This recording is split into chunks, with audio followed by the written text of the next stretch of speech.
Hey guys, welcome back to Breaking the Barrier, where we shed light on those breaking barriers both in and out of the arena.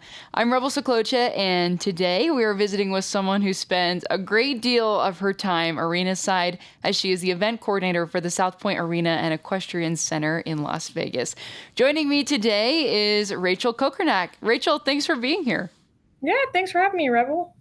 It's so fun to sit down with you today because you truly have a hand in some of the largest events in Western sports. But before we jump into your role and the cool things you do there, tell us a little bit about yourself and your background.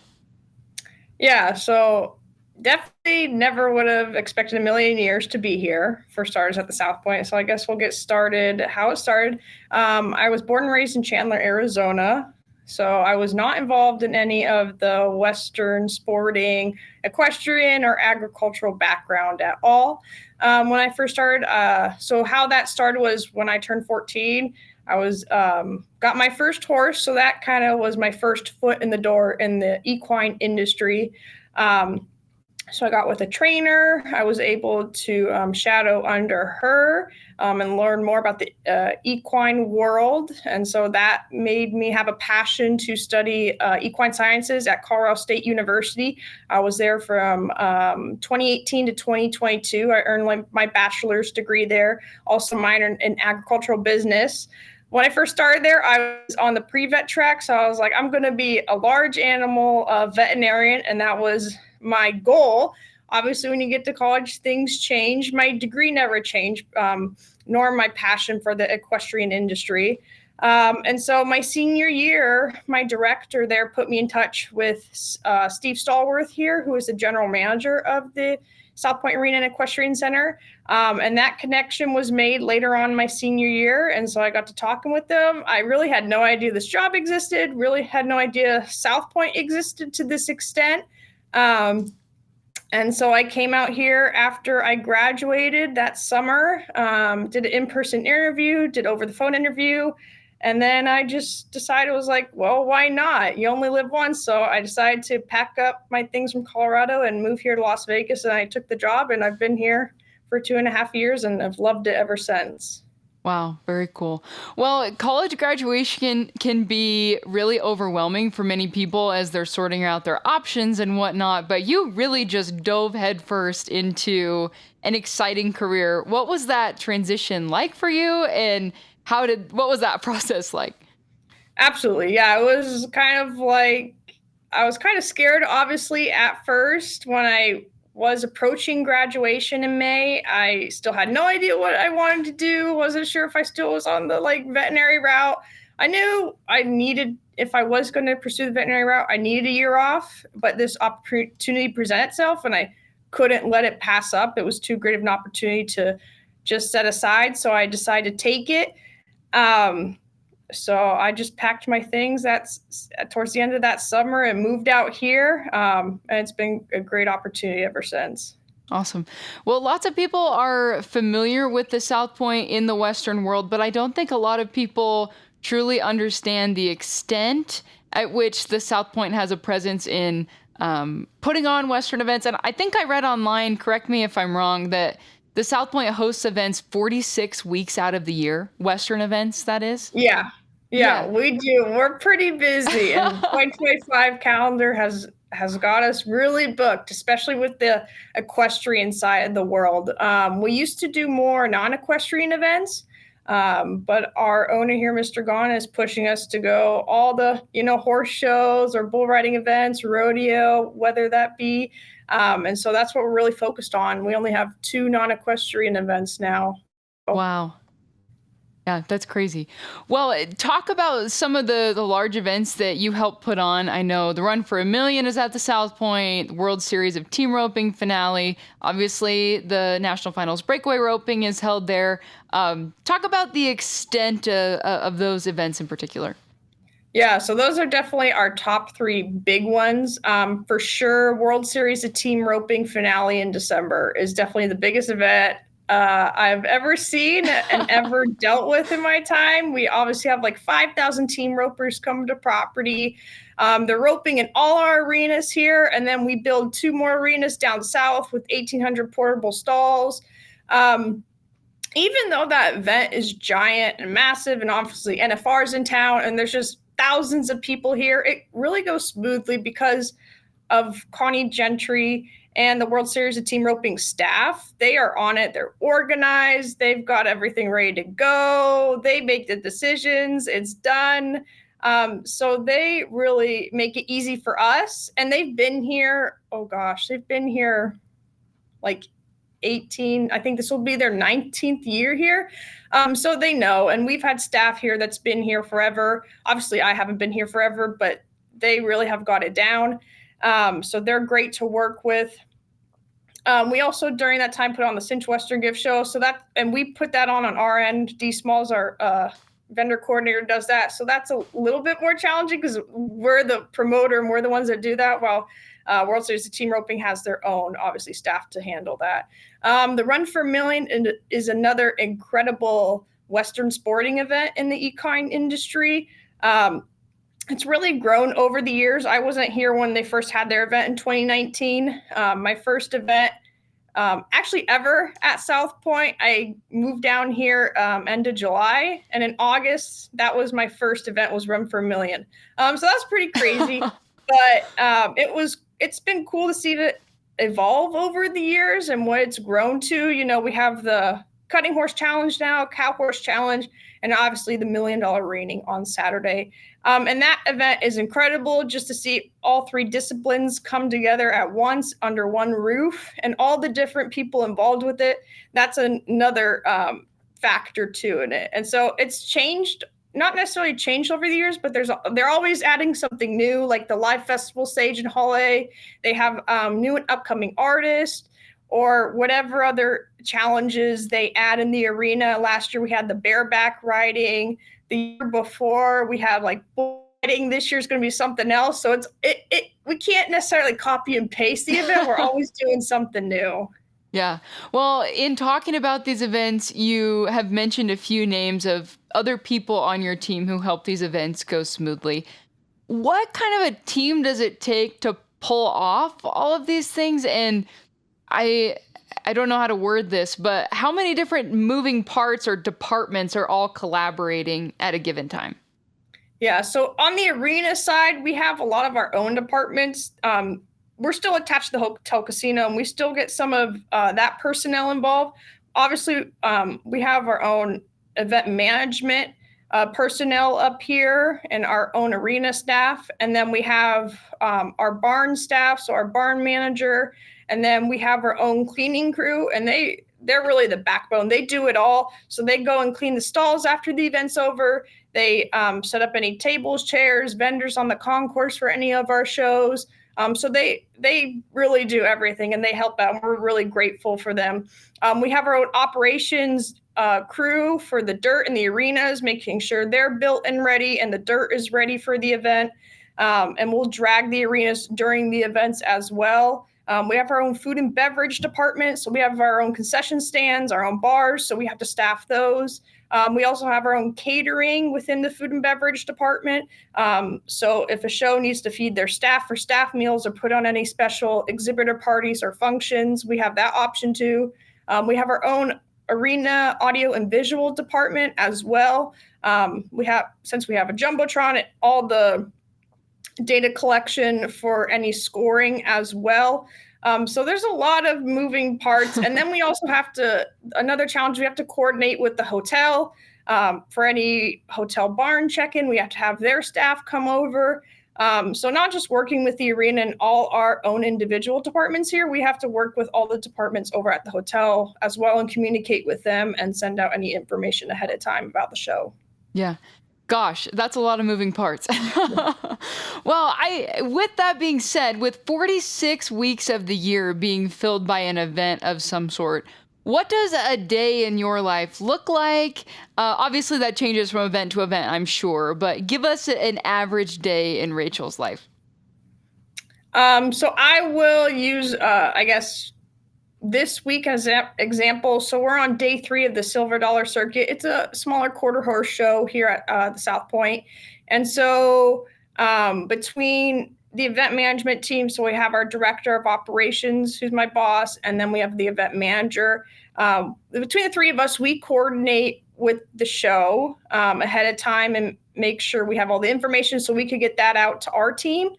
But during the day when a show is happening, between the three of us, we schedule, okay, who's opening, who's closing, who might have the day off, because we all don't need to be here for certain shows 16 hours a day. That's just not necessary. So we had our event manager open today, and then I'll close today. So basically, we just come in, obviously, first thing, check on the show, make sure they're all good. If they need anything, make sure our staff is good on everything. And then if the show's not as heavily involved or there's not a lot of moving parts, I could catch up on some work behind the scenes. But also, even though we have an event going on, I have to think about the other 4 events that follow this event to make sure we're on top of things, just to get any information that has changed for the show out to our team ahead of time. Wow. Gosh, I can't even imagine how many tabs are open in your brain on any given day. That's awesome. Well, it's interesting to me because it's not uncommon for people to obviously change their mind career-wise, especially in their 20s where we're at. But to go from wanting to be a large animal veterinarian to events seems like a pretty large jump. Where do you, have you always had an interest in events, or where did that... Was it guided by opportunity, or how did you decide to take that plunge? Yeah, it was definitely guided by opportunity. Since my senior year, my director put me in touch here with the South Point. So really, not, as I said, no idea this job really existed, or really didn't know how involved South Point was with the equestrian world. Didn't know there was 46 weeks of events here, but it was definitely by opportunity. I guess in school we had this program called the Legends of Ranching program, where the students we would get ranches to consign colts and fillies to us, and there was a colt starting class, but there was also the sales and marketing side of the class. That's what I was involved in for a couple of years, and then I also worked for the program as a student employee. And so we would produce a sale at the end of the spring semester. So that was kind of event driven, and that's kind of sparked my interest as well. And so that's kind of what led me down this path, and had my director make the recommendation for me. So I guess I did have an interest for a couple years into college, but definitely when I first started, never thought that it would be an opportunity obviously presented. Yeah.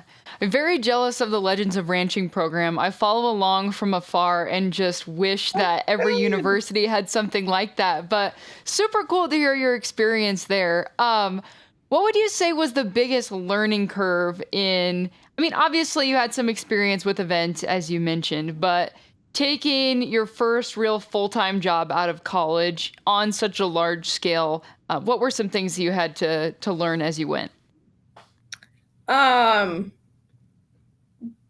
Each event obviously has their own staff, has their own promoter. And so just changing my pace on dealing with them, communicating with them, talking to them. I mean, we have 50 plus promoters, so I have to do that each time I talk to a new promoter or change my pitch onto the next event. So that was definitely a learning curve for me, is just dealing with different people. Also, just making sure to get all the information out ahead of time to my staff and the promoter as well, if something changes on our end. And just really communication. Communication is key in our industry. And making sure everyone has the proper information. If not, reaching out. Don't be afraid to ask any questions at all. So those were definitely not necessarily challenges, but stuff I had to adapt to after college. Yeah. What would you say is the most rewarding part of your job? And do you have a favorite event that you help put on? The most rewarding part is obviously during the event, seeing it in action. Some events have more of a spectacle, like our ticketed events. Just seeing all that come together, seeing all the public come into our stands, into our venue, and enjoying the event. Also seeing all the information posted about the event at the end of the show or the next day on who won this bull riding or who won the breakaway roping. That's really cool. And to see South Point marketed and publicized that way, as this event was great. That's a huge benefit for us. Also, just to see each show be successful at the end, and making sure our promoters are happy with our staff, with the venue, with everything involved, is probably the most rewarding part of my job, is making sure the event was successful and everyone's happy that was involved. Yeah, very cool. So do you have, is it taboo? Is it like picking a favorite child? Do you have a favorite event that you put on? Or are you allowed to say that? No, definitely not necessarily favor more, but there's just a lot more emphasis on the event, or there's just a lot more of that production piece, or there's just more involved to it that makes it special. So World Series of Team Roping, that's just awesome to see all these people come here and enjoy the South Point and team rope, but also we have all the shopping also, but all the events leading up to the team roping. You know, we have Miss Rodeo America Horsemanship that Tuesday morning. We have the National Finals Breakaway Roping Tuesday and Wednesday afternoon. We have the Benny Binion Bucking Horse and Bull Sale with the World Bronc Futurity that Thursday, and then we're team roping on Friday. So all that leading up to it is kind of crazy, but it's cool to see and see everyone come into Vegas for the National Finals Rodeo, but also all over the city on what's going on. So that's definitely an awesome event. And the staff is great to work with. The Run for Millions also cool as well, since it's following obviously a TV show and just the different riders and all the public that comes in as well, just to see that event. Those are definitely some of our biggest events. They're also the most prep work, but I do enjoy some of our smaller events here that kind of gives us a break, but they're just great to work with. They're down to earth people. Everyone involved with all of our events are great to work with. But I'm not necessarily a favorite event, but we see on like the Run for Millions or the World Series of Team Roping finale, all the different industry leaders come here to see it in action. So there's that networking piece and element to it as well that just makes them special. Yeah. Well, it's so interesting to me because I feel like there's obviously opportunities everywhere, and opportunities are what you make of them a lot of the time. But I think in many situations, people are afraid to take advantage of an upcoming opportunity because they're afraid to relocate or take a jump. But that's obviously something that doesn't hinder you at all, moving from Arizona to Colorado and then relocating to Las Vegas. What advice would you give to someone who is making a jump like that, and how have you acclimated yourself to a new place? It was definitely a learning curve. Obviously, I loved Colorado. I loved the Four Seasons. I loved being out in the desert. So it was hard to leave, but I needed to do something in the industry, and I didn't really have a plan. So this opportunity presented itself. So I was like, you just got to take it. You just got to try it.